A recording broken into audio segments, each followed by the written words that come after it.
Dennis in Bergenfield, New Jersey. Hey, Dennis, what's up? Hey, Tom.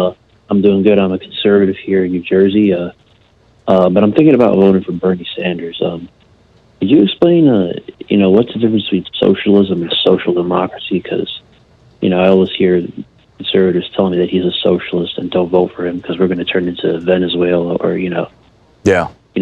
Yeah.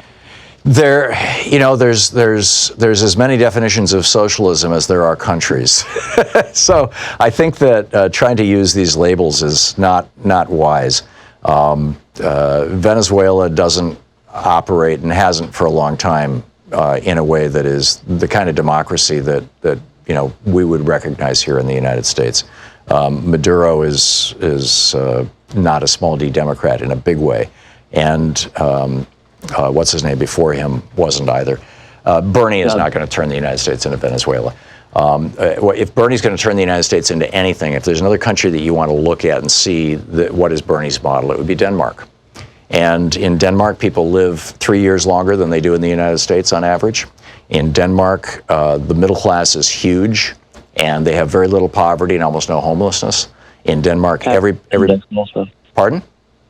They have the happiest index. Yeah, they're the happiest people in the world. Everybody has health care, period, of all kinds, dental, eye, everything.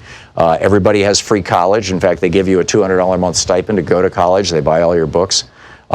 Yes, people do pay a high rate of taxes. They pay, the average person is paying around 45% taxes. Rich people are paying much higher taxes than that. But McDonald's starting wage, the minimum wage for McDonald's in Denmark is $18.50 an hour, as I recall. And average wages are in the $20 to $30 an hour range for the kind of jobs that here in the United States would pay $7 an hour. So, typically as taxes go up on working class people, so do wages, because it's all about take-home pay, So that's Bernie's thing. And in fact, Dennis, you raise a really, really good point, or a good question. After the break, I'm going to play a couple of clips from Ronald Reagan, from Franklin Roosevelt, and from Harry Truman about these issues, if you can listen in. And Sure. Because it really, what it is, and I was talking with Richard Wolff about this yesterday. It's like, where do you draw the lines? I mean, communist socialism, the kind of Soviet socialism, the government actually owns all the businesses. Nobody is suggesting that. Although in Venezuela, the government owns about 1/3 of the businesses. Nobody is suggesting the government should own even one business, right? Even Bernie's health care plan is basically a single payer plan, but the government doesn't own the hospitals like they do in England. That's socialized medicine. He's not even proposing that.